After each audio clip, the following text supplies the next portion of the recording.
Hello and welcome to study 24 HR. तो स्वागत है आप सभी का हमारे आज के रीजनिंग के सेशन में। तो रीजनिंग के आज इसके हम सेशन में पढ़ने जा रहे हैं डिसीजन मेकिंग।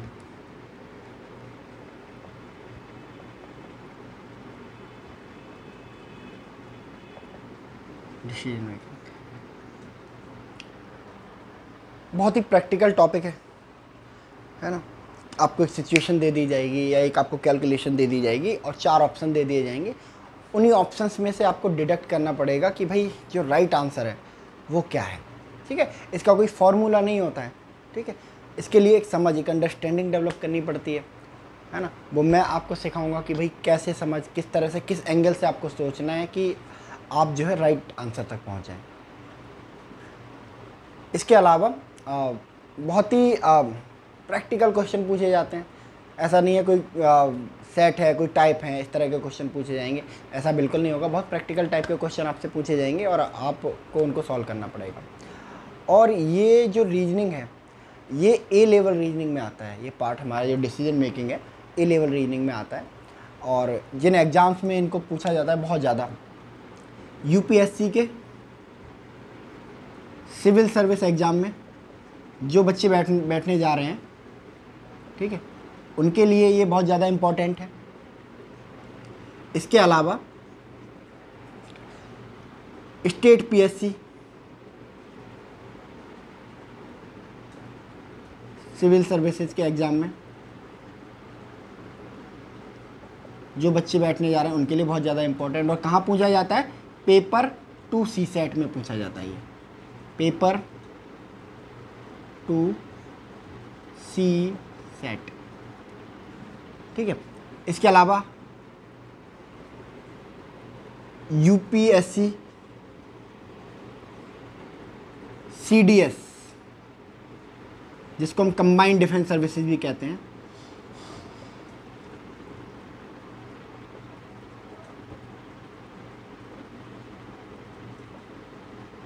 इसके एग्ज़ाम में बहुत सारे क्वेश्चन इससे आते हैं। इसके अलावा जो बच्चे UPSC NDA, national defence academy के लिए प्रिपेयर कर रहे हैं, उनके लिए बहुत ज़्यादा टॉपिक इम्पोर्टेंट है। इसके अलावा एमबीए के जो एंट्रेंस एग्ज़ाम होते हैं बहुत सारे, कैट, मैट, उसमें इन सवालों को पूछा जाता है। इसके अलावा आईबीपीएस,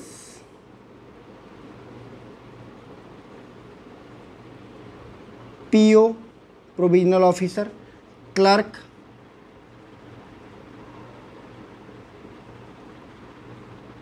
के एग्ज़ाम में पूछा जाता है। आईबीपीएस आरआरबी में ये सवाल पूछे जाते हैं। ठीक है, आरआरबी का जो भी पीओ क्लर्क होता है उसमें ये सवाल बहुत इम्पोर्टेंस से पूछे जाते हैं। इसके अलावा होटल मैनेजमेंट,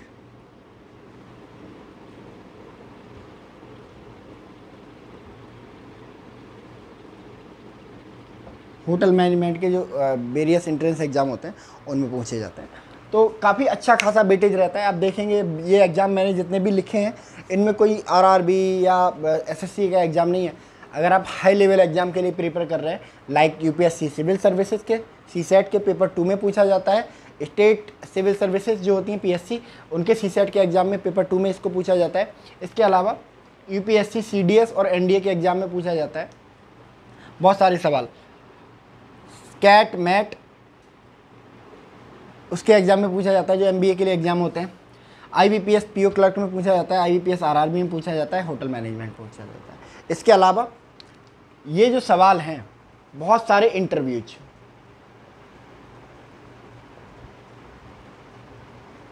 ठीक है, इंटरव्यूज जो एसएसबी, एनडीए, सीडीएस क्वालिफाई करने के बाद जिन इंटरव्यूज को आप में जाते हैं उसमें पूछा जाता है। यूपीएससी सिविल सर्विसेज के इंटरव्यू में पूछा जाता है और स्टेट पीएससी के इंटरव्यूज में पूछा जाता है। ठीक है, तो in and out written exam से लेके और इंटरव्यू तक ये जो टॉपिक है आपके बहुत काम का टॉपिक है। ठीक है, आप इसको इग्नोर नहीं कर सकते हैं। तो हम इनको आज बारी बारी पढ़ेंगे।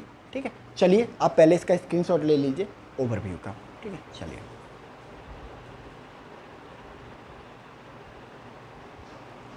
चलिए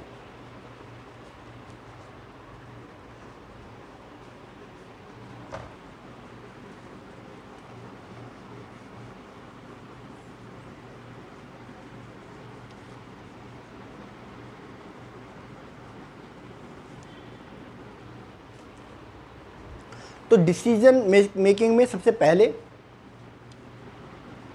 जो टाइप 1 क्वेश्चन होते हैं, टाइप 1 क्वेश्चन वो होते हैं सिचुएशन बेस्ड क्वेश्चन।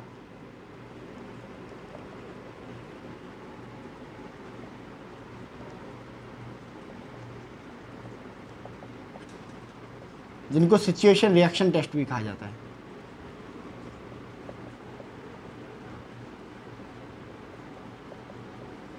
टेस्ट भी कहा जाता है।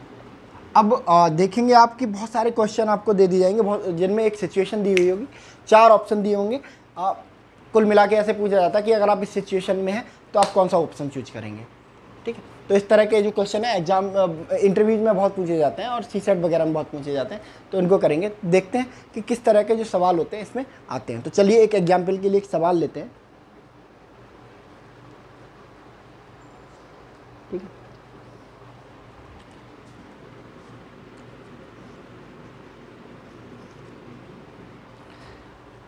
your friend like smoking, your friend like smoking। ठीक है, and influence you to do the same, and influence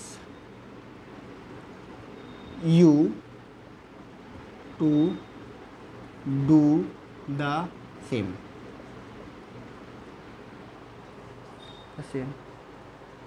You will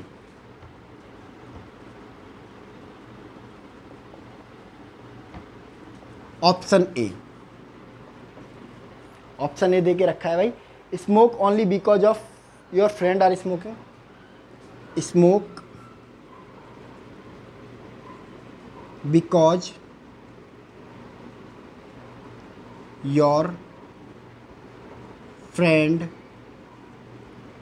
is smoking। Option B, refuse to smoke,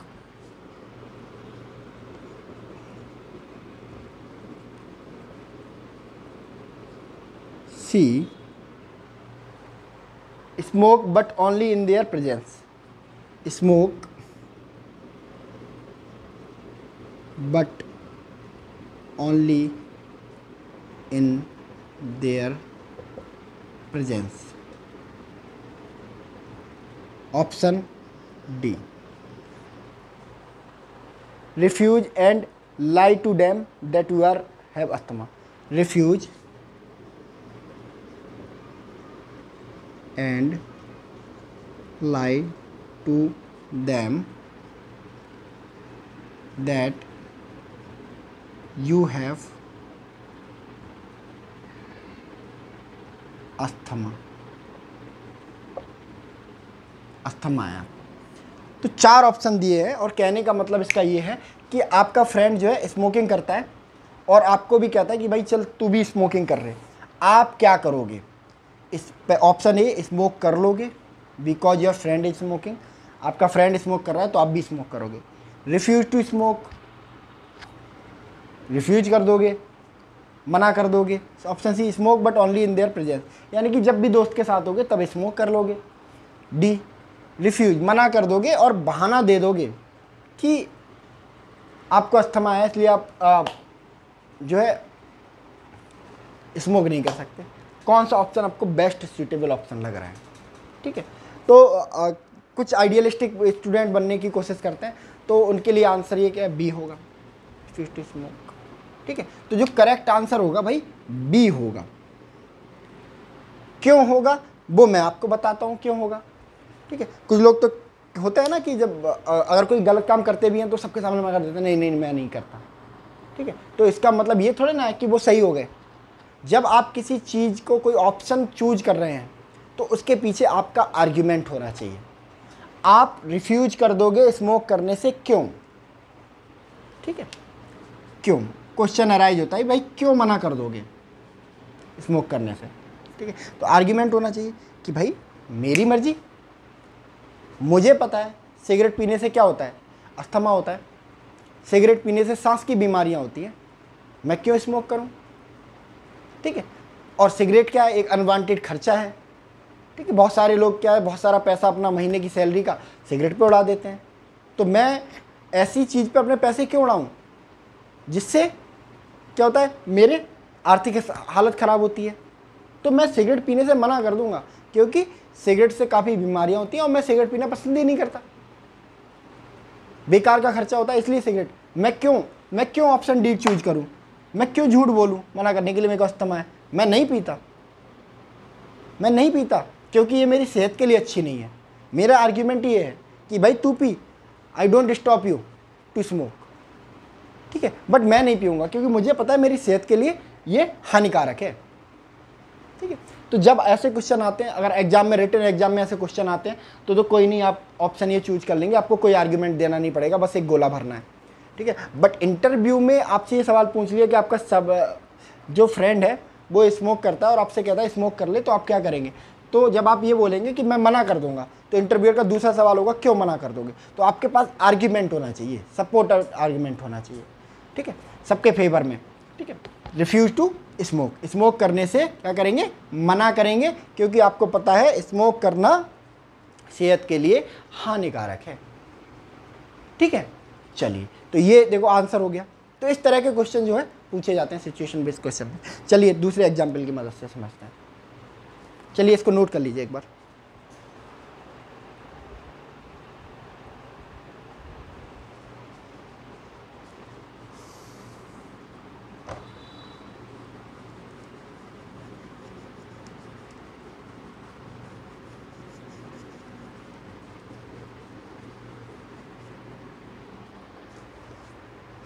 next सब question है,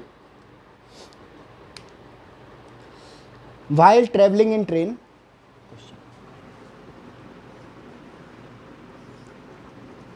while traveling in train, you noticed that a man fall. You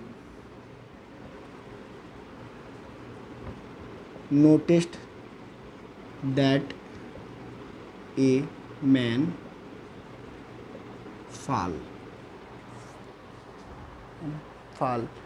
off the train.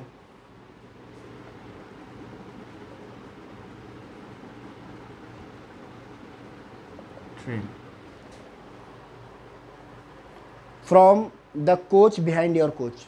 From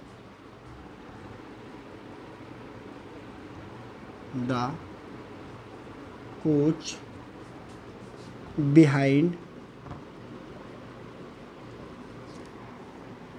your coach. Coach behind your coach. You would.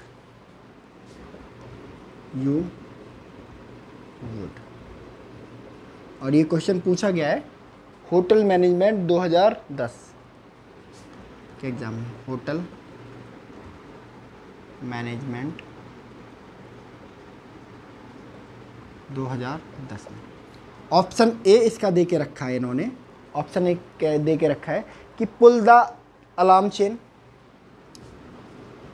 Pull the alarm chain so that the train may stop, so that the train may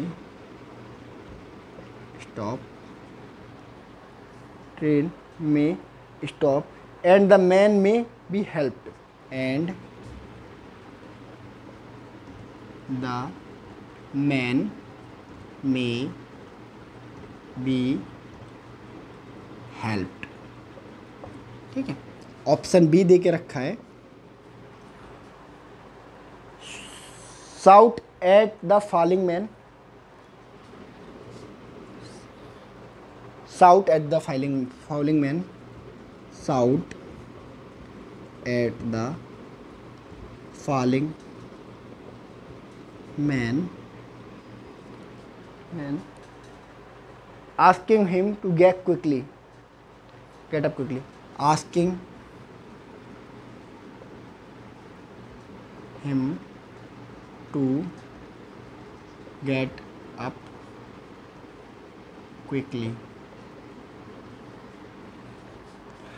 quickly, and catch the train,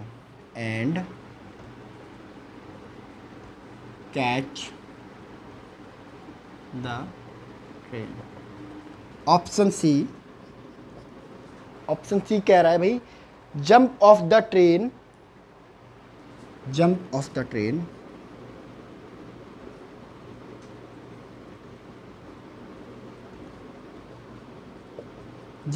the train to assist the falling man, to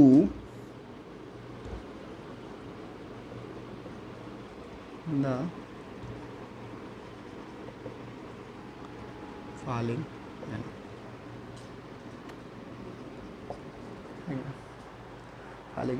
wait till the train stop, wait the train stops, wait till the train stop at the next station, at the next station and inform the railway authorities there, and inform the railway authority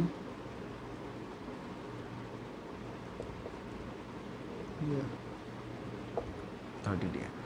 तो भाई ये question के कहने का मतलब ये है कि भाई ट्रैवलिंग इन ए ट्रेन, जब आप एक ट्रेन में सफ़र कर रहे हैं और आपने देखा कि आपके पीछे वाले कोच का एक आदमी, कोच से आदमी गिर गया नीचे, आपका एक्शन क्या होगा, आप क्या करोगे? ठीक है, इन्होंने बोला भाई pull the alarm train so that the train में stop and man may be help, यानी कि आप अलार्म की चेन, जो ट्रेन की चेन है वो उसको पुल करोगे और क्या करोगे, ट्रेन को रुकवाओगे जिससे आदमी की मदद हो सके, या उससे बोलोगे shout at the falling man, option B कह रहा है shout at the falling man ask him to get up quickly and catch the train, यानी कि आदमी पर उस पर जोर से बोलोगे कि भाई जल्द उठ जाओ और जल्दी से ट्रेन पकड़ो। दूसरा, jump off the train to assist the falling man, यानी कि ट्रेन से खुद कूद जाओगे, फॉलिंग मैन मतलब जो गिरा हुआ आदमी है उसको बचाने के लिए। इसके अलावा डी कह रहा है कि wait till the train stops at the next station and inform the railway authority there, यानी कि आप ट्रेन के रुकने का वेट करोगे नेक्स्ट स्टेशन पे और वहाँ नेक्स्ट स्टेशन पे जाके बताओगे कि पीछे एक आदमी गिर गया। ठीक, आपका क्या होगा आंसर? ठीक है, तो ऑप्शन डी से शुरू करते हैं, wait till the train stop, train के रुकने का वेट करेंगे कहाँ पे, नेक्स्ट स्टेशन पे, और इन्फॉर्म करेंगे रेलवे अथॉरिटीज़ को स्टॉप देयर, यानी कि आप ट्रेन को जाने दोगे, नेक्स्ट स्टेशन आने का वेट करोगे, वहाँ उतरोगे तब बताओगे, इतनी देर में उस आदमी की जान भी जा सकती है। ठीक है, और उसको ढूंढने के लिए बहुत पीछे जाना पड़ेगा जो अथॉरिटीज़ हैं। ठीक है, तो ये एक गलत आंसर होगा, ये ऑप्शन तो नहीं होगा। Jump off the train to assist the falling man, यानी कि आज ट्रेन से कूद जाओगे उस आदमी को बचाने के लिए, यानी कि उस आदमी के तो हाथ पांव टूट ही गए। ठीक है, जब ट्रेन से कोई आदमी गिरेगा तो उसको चोट लगेगी कि नहीं लगेगी? ठीक है, और आप जंप करोगे आपको भी चोट लगेगी, यानी कि आप खुद रेस्क्यू करने गए, खुद बचाने गए और आपको खुद बचाने की ज़रूरत पड़ गई, खुद रेस्क्यू की ज़रूरत पड़ गई, तो ये भी ऑप्शन ठीक नहीं है कि दूसरे की जान बचाने के लिए अपने हाथ पांव तोड़वा लो जिसके हाथ पांव टूटे हैं। दूसरा, shout at the falling man and ask him to get up quickly and catch the train, यानी कि उस आदमी को ज़ोर से चिल्लाएंगे कि भाई जल्दी से उठो, ट्रेन को पकड़ो। क्या आपको लगता है कोई आदमी जो ट्रेन से गिरा है वो इस कंडीशन में होगा कि वो जल्दी से उठे और ट्रेन को दोबारा पकड़ ले, चोट लगी होगी उसको, ठीक है। तो पॉसिबल नहीं होगा उसके लिए उठना और ट्रेन को पकड़ना दौड़ के, ठीक है। तो ये ऑप्शन तो बिल्कुल गलत हो जाएगा। Pull the alarm chain, option A, so that the train में stop and the man help. ये सबसे सही आंसर लग रहा है। यानी कि कोई आदमी ट्रेन से गिरा है, अब तुरंत आपने देखा, आपने अलार्म की चेन पुल करी और क्या करा, ट्रेन रुकवाई और उस आदमी को रेस्क्यू करने गए, ठीक है, उस आदमी को फर्स्ट एड वगैरह दिलवाई, ठीक है। तो ये एक करेक्ट एक्शन होगा जो आप लेंगे कि ट्रेन को पहले चैन खींचेंगे, फिर ट्रेन को रुकवाएंगे, रुकेगी और उस आदमी की मदद होगी, ठीक है। बाकी के 3 ऑप्शन बहुत बिजारे लग रहे हैं, बहुत भद्दे लग रहे हैं, है ना। जंप ऑफ द ट्रेन है, ट्रेन से कूद जाओ, उसके तो हाथ पांव टूट ही गए, खुद के हाथ पांव तोड़वा लो, है ना। वेट टिल द एंड, यानी कि ट्रेन का नेक्स्ट स्टेशन पे जाने का भी वेट नहीं करेंगे। ट्रेन का नेक्स्ट स्टेशन पे जाने का वेट करना क्या है, उस आदमी के मरने का वेट करने जैसा है। उसके साथ कुछ भी हो सकता है, क्या पता उसको कितनी क्या चोट लगी है। चलती ट्रेन मिनिमम 120-130 किलोमीटर की रफ्तार से चलती हुई ट्रेन से कोई आदमी गिरेगा तो आपको लगता है कि उसको थोड़ी मोड़ी चोटें आएंगी, काफ़ी गंभीर चोटें आएंगी, उसकी डेथ भी हो सकती है जब तक नेक्स्ट स्टेशन तक पहुँचोगे आप। तो ये भी सीख नहीं होगा, ठीक है। उसके अलावा आदमी पर चिल्लाने का सवाल ही नहीं है कि उठो अपनी ट्रेन पकड़ लो, क्योंकि वो आदमी इस कंडीशन में रहा ही नहीं होगा। 120 किलोमीटर या 130 किलोमीटर की स्पीड से चलती हुई ट्रेन से गिरना और उस आदमी से ये उम्मीद करना कि उठो और ट्रेन को पकड़ो, तो पहली बात उठ नहीं पाएगा। उठ गया तो 120 और 130 किलोमीटर की रफ्तार से चलती हुई ट्रेन को रोकना पॉसिबल होगा नहीं। तो option A will be the correct answer, ठीक है। तो बस एक लॉजिक और एक सेंस का यूज करना है आपने कि आप क्या कर सकते हैं एट दैट टाइम, ठीक है। चलिए नोट करिए इसे।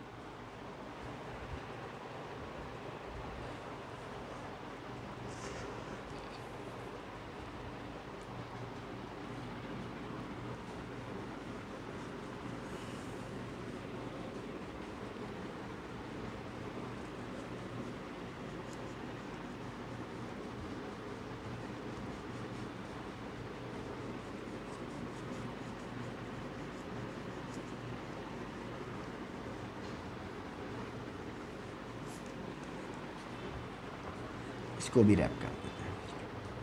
चलिए नेक्स्ट क्वेश्चन की तरफ चलते हैं।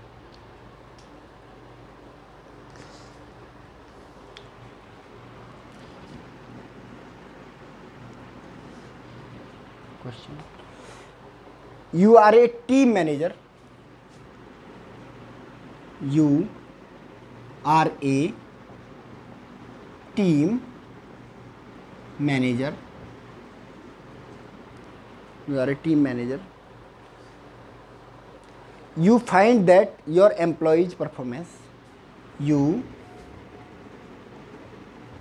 find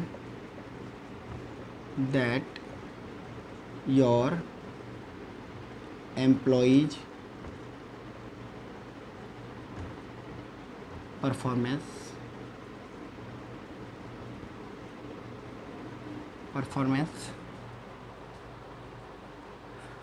is inappropriate, is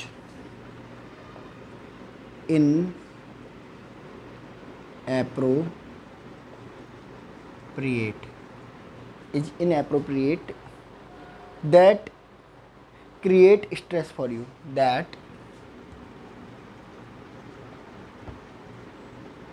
create stress for you, you should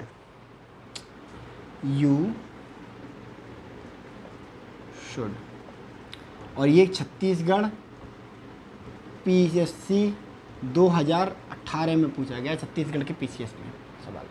इसके ऑप्शन दे के रखे हैं, explore the region, a explore the reason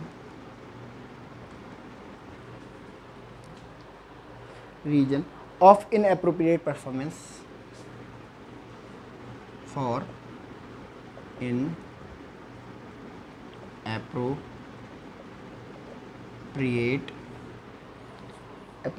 inappropriate performance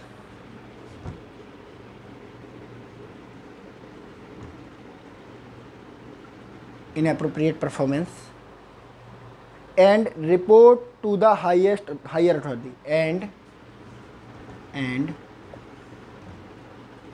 report to the higher authority. Higher authorities.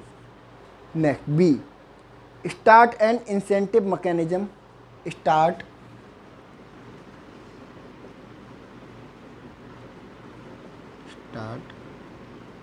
an incentive mechanism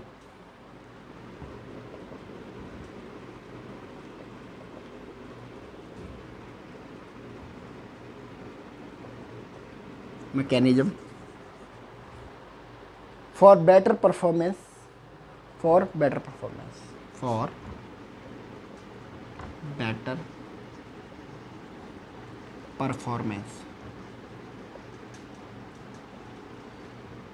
C. Create an organization culture. Create an organizational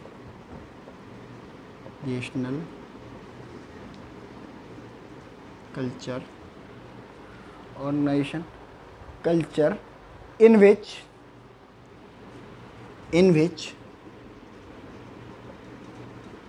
employees feels to be concerned.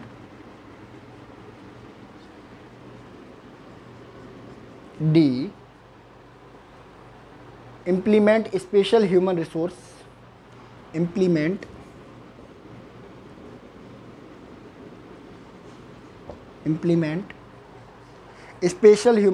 training. Special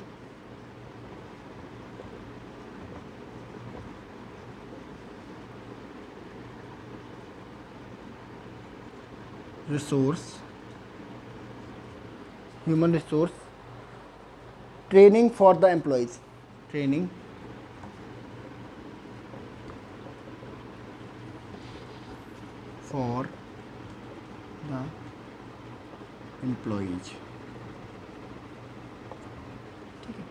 ये 4 हैं। कह रहा है भैया आपको बनाया गया है, you are a team manager. आपको किसी कंपनी में टीम का मैनेजर बना दिया कि आपके अंदर कुछ लोग हैं, उनको वो काम कर रहे हैं, और जब आप ज्वाइन करते हैं तो you find that your employees performance is inappropriate that create stress for you. अब आप टीम मैनेजर बना दिए गए। अब आप देखते हैं जो आपके ऑफिस के आपके अंडर काम करने वाले एम्प्लॉइज़ हैं, उनकी परफॉर्मेंस अच्छी नहीं है, वो बढ़िया से काम नहीं कर रहे हैं, इसकी वजह से आपको क्या हो जाता है, स्ट्रेस हो जाता है। अब आप क्या एक्शन लेंगे? ठीक है, तो पहला इन्होंने दिया है कि explore the reasons for inappropriate performance and report to the higher authority. यानी कि एक्सप्लोर करेंगे कि भाई क्या रीज़न है कि वो काम नहीं कर रहे हैं, और हायर अथॉरिटीज़ को रिपोर्ट करेंगे। ठीक है, ठीक लग रहा है, बट वो आपकी टीम है, आप उनके मैनेजर हो, आपको इसीलिए तो अपॉइंट किया गया है। आपको इसलिए अपॉइंट थोड़ा ना किया गया है कि उनकी शिकायतें हायर अथॉरिटीज़ को लगाते रहो। आपको टीम मैनेजर बनाए इसीलिए गया है कि आपके अंडर जो पर्सन दिए गए हैं काम करने के लिए, आपको आपके नीचे जो पर्सन काम कर रहे हैं वो ठीक से काम करें, ये आपकी जिम्मेदारी है। ये ना कि ये कि आप उनका परफॉर्मेंस देखें इनऑपरेट और आप हायर अथॉरिटी के पास जाएं, फिर आपके अपॉइंटमेंट का मतलब क्या रह जाता है। ठीक है, और आपको उनके साथ ही, मान लो आपने हायर अथॉरिटी से कंप्लेंट किया, हायर अथॉरिटी ने कोई एक्शन उनके खिलाफ नहीं लिया, फिर तो आपकी उनके साथ राइवलरी हो जाएगी, दुश्मनी हो जाएगी भाई। वो तो कहेंगे यार ये बंदे के लिए काम करना ही नहीं है, तो हमारी कंप्लेंट लगा देता है।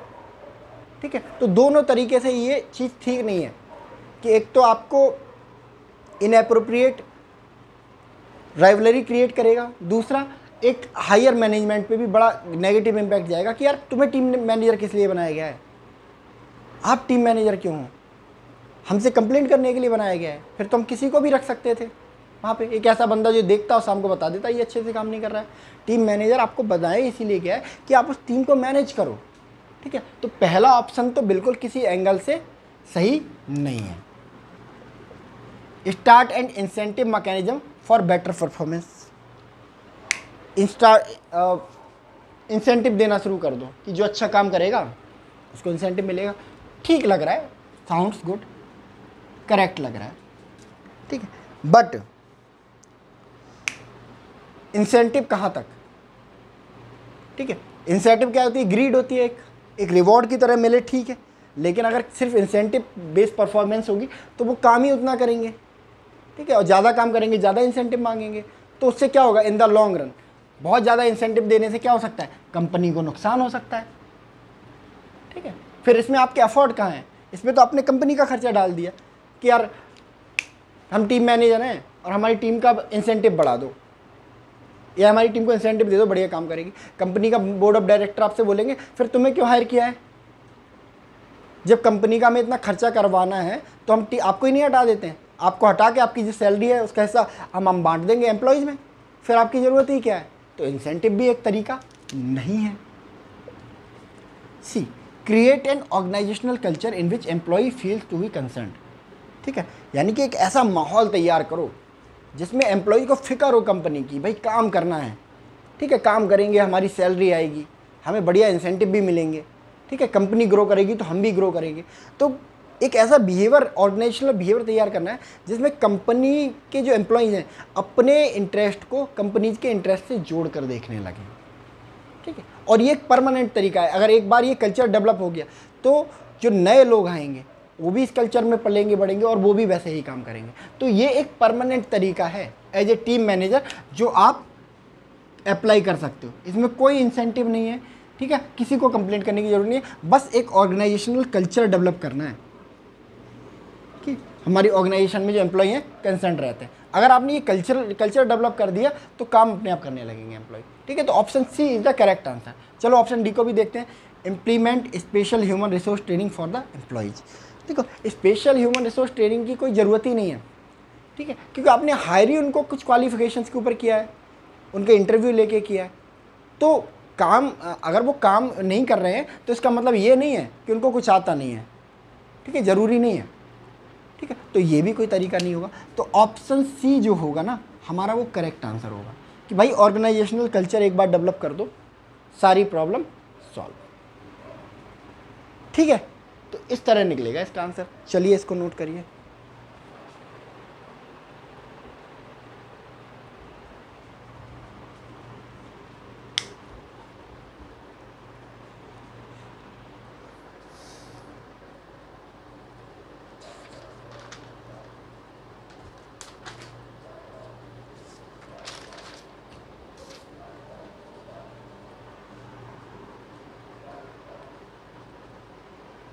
चलो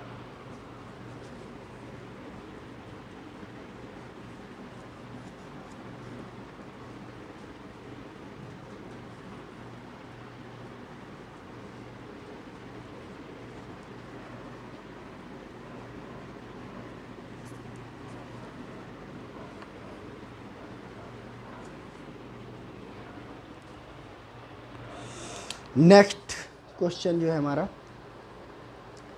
तो if you are a manager, question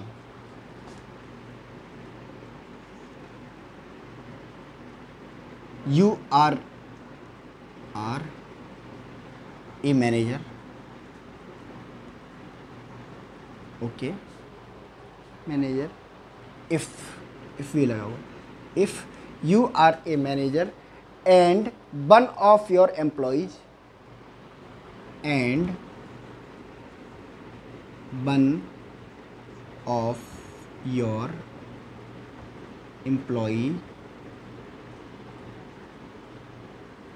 is not working properly.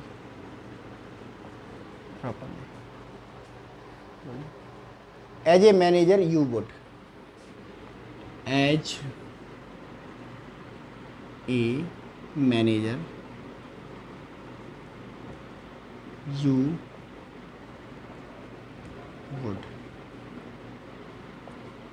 Option A, fire him.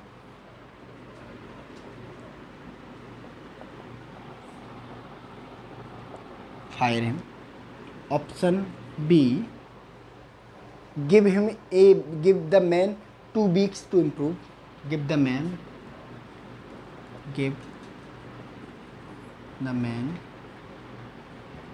2 weeks to improve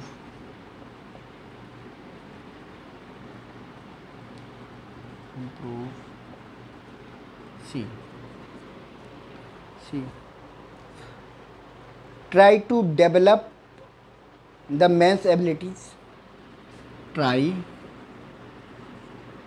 to develop man's abilities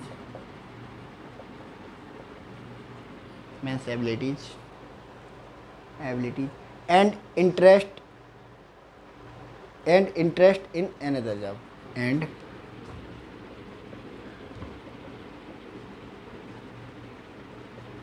in another job. ठीक है. D. Talk to him and try to find out his problem. Talk to him.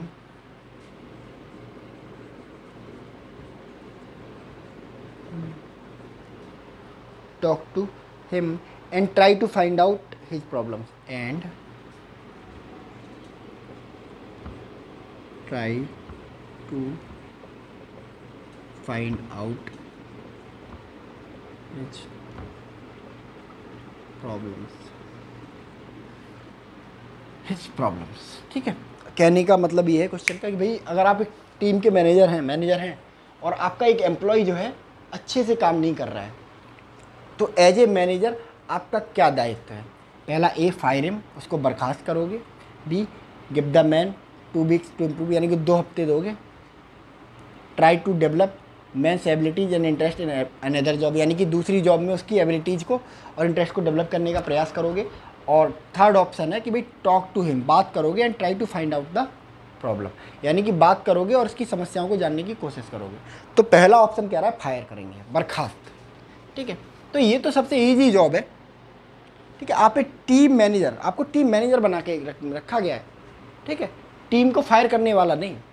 तो इस solution आप फिर तो human resource पे दबाव बढ़ा दोगे, है ना, कि आप तो जिसको जो पसंद नहीं आएगा उसको आप फायर कर दोगे. फिर उन्हें नई रिक्रूटमेंट करनी पड़ेगी, उसकी ट्रेनिंग पे पैसा खर्च होगा. ठीक है. तो आप खुद ही एक कंपनी के लिए बर्डन बन जाओगे. तो फायर करना is not a solution, it is a final solution. ठीक है. Give the man 2 weeks to improve, 2 हफ्ते का टाइम दोगे कि भाई 2 हफ्ते का टाइम देता हूँ, सुधर जा, वरना फायर करूँगा. ठीक है. ठीक लग रहा है, किसी को वक्त दे रहे हैं. ठीक है. बट क्या पता उसकी क्या सिचुएशन हो, क्या पता वो डिप्रेशन से गुजर रहा हो और आप उसको ऐसे में और डिप्रेशन दे रहे हो कि 2 हफ्ते का टाइम है, सुधर जाओ वरना फायर कर देंगे. ठीक है. तो ये भी थोड़ा सा अच्छा नहीं लग रहा है. ठीक है. Try to develop man's ability and interest in another job, यानी कि उस आदमी की जो एबिलिटीज़ और इंटरेस्ट है उनको अलग किसी और जॉब में लगाने का प्रयास करोगे. अरे भाई, आपको मैनेजर इस जॉब के लिए बनाया गया है, आपको टीम इस जॉब के लिए दी गई है. आप अपनी टीम के प्लेयर को ही कह रहे हो कि भाई जाओ कहीं और कोई दूसरी जॉब देखो, क्या पता तुम्हारा इंटरेस्ट नहीं है. तो ये तो बिल्कुल ही नहीं है, डिमोटिवेट हो सकता है ये employee. D, talk to him and try to find out his problem. ठीक है. बात करोगे उससे और सोचोगे, पूछोगे प्रॉब्लम क्या है. ये एक करेक्ट आंसर होगा. ठीक है. आप अगर कोई एम्प्लॉय है, ठीक है, आपका, और मैनेजर आप बन के गए और वो सही से काम नहीं कर रहा है, ठीक है, तो फायर करना ऑप्शन नहीं है. क्योंकि भाई उसने इंटरव्यू पास किया है ना, ऐसे नहीं आया, उसके पास डिग्रीज हैं, तो वो एबल है. ठीक है. तो फायर करना इज नॉट ए सॉल्यूशन. 2 हफ्ते का टाइम देना. ठीक है. 2 हफ्ते का टाइम देना, क्या पता वो किसी डिप्रेशन से गुजर रहा हो और आप उसे और अल्टीमेटम देके डिप्रेस कर रहे हो, तो ये भी तरीका ठीक नहीं है भाई, है ना. इसके अलावा फिर कहेंगे आप दूसरी जॉब ढूंढो, आपका इंटरेस्ट नहीं है, ये तो डिमोटिवेट करने जैसा है. ठीक है. बेस्ट वे तरीका है कि आप उस एम्प्लॉय से मिलें और पूछें कि इज एवरीथिंग ऑल राइट, क्या सब ठीक है, आपकी जो परफॉर्मेंस है वो कुछ अच्छी नहीं आ रही है, बताइए क्या प्रॉब्लम है. ठीक है. तो उसकी प्रॉब्लम जानेंगे. ठीक है. और आपको लगेगा जेन्युइन प्रॉब्लम है तो उसकी प्रॉब्लम सॉल्व करेंगे, ठीक है। अगर आपको लगेगा नहीं नहीं यार ये तो काम करना ही नहीं चाहता, फिर आप इसको ये अल्टीमेटम देंगे 2 हफ्ते वाला। आपको पता चल गया कि ये कोई डिप्रेशन वगैरह में नहीं है और ये काम नहीं कर रहा है, बस आप पहले उसको 2 हफ्ते का टाइम देंगे, फिर फायर करेंगे। लेकिन आपका पहला जो कॉल होगा वो ये होगा। तो option D will be the correct answer, ठीक है। चलिए नोट करिए इसे।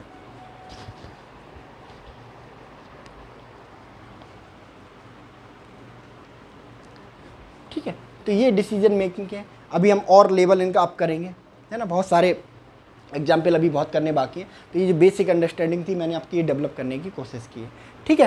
तो अभी इस सेशन में इतना ही। और आई थिंक ये एक इम्पॉर्टेंट चैप्टर है और काफ़ी बड़ा चैप्टर भी है, तो उसके लिए हमें कम से कम 5 लेक्चर तो लगेंगे, 5 सेशन तो लगेंगे।